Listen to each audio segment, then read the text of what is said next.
Limoja tu ni kuombe wewe ambaye unanisikia. Kuna neno limoja mtu yeyote anaweza akaliishi.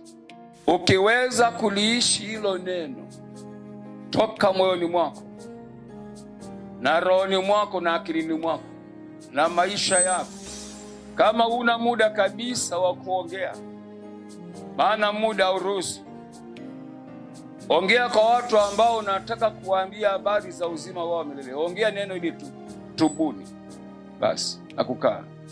Na hizi ngoma kanisani ni nzuri sana, ngoma hizi na magitari ni mazuri sana, na kwaya ya sauti ya kwanza, ya pili, ya tatu ni nzuri sana, na vigelegele ni vizuri sana, na kumtolea Mungu sadaka ni kuzuri sana, na kufunga na kuomba ni kuzuri sana, na mkesha popote unapokesha, dini yoyote unakesha ni kuzuri sana. Na mimi nazungumza dini yoyote. Fanya lolote kwenye dini yako utakalolifanya, iwe dini ile ya kaskazini, ya kusini, mashariki, lakini nikuambie kitu hiki: usipojua neno linalosema tubu, hakuna lolote utakalokaa ufanye. Mgogoro kati ya mimi na Mungu, kati yako na Mungu aliyekuumba uishi, hauishi.